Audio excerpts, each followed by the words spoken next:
In part 1, we talked about Bol.com, how we work and how we are organized in teams, fleets and spaces. There are several fleets, and within each fleet 4 to 6 teams. In this video we'll share how management and coordination works. Also we will explain how we set priorities and decide what to work on. Bol.com's tech organization consists of self-organizing teams, which have a lot of autonomy and are empowered to make most decisions themselves. A manager is responsible for one fleet, and they report to the space director. With 60 teams, this means we have about 20 managers to support all our 350 engineers. Nobody needs to tell our engineers how to do their work. They're all very good at their jobs. So a traditional manager will not be successful in our tech department. Sometimes we even have a discussion if the term manager is still appropriate.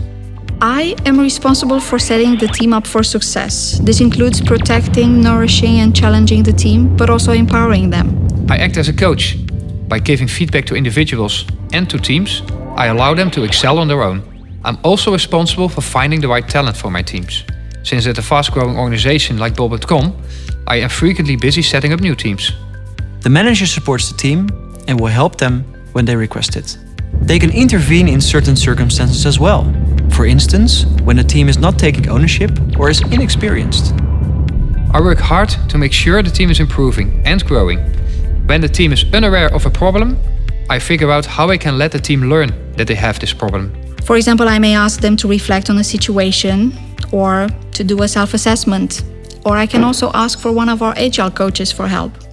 I expect from a manager that they have an excellent sense of what their teams require to realize their mission. A manager should be able to cope with the fact that he or she is responsible for a group of people, but doesn't have tangible influence on what they do on a daily basis.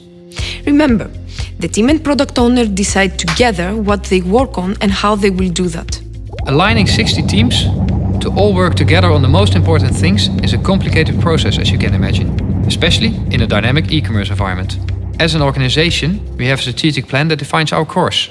Each year we follow an iterative planning process in which the best plans are selected for the next 12 months. And we have many plans.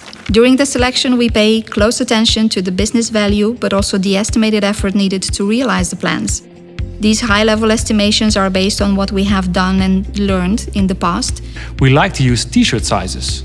So a big high-effort plan might be estimated as L-sized, while a smaller plan would be an S. Based on these plans, business and IT decide together which teams should be kept, changed, created or stopped. We discuss the high-level priorities for our spaces, fleets and teams and try to get a high-level sense of what is possible to achieve in the next year. During the year, we learn and gather feedback so that we can adapt if needed. Nobody can predict the future, but our experience is that approximately 60% of the original plans are realized. Sometimes we go faster or the plans are replaced by better plans. The strategy and derived objectives gives us guidance in making the right decisions along the way. In order to boost innovation, we have hackathons and one-day delivery sessions in which creative ideas of business and IT can be realized quickly outside of our prioritized roadmap. We value input from our colleagues. Anybody can publish an idea, and people vote on these ideas.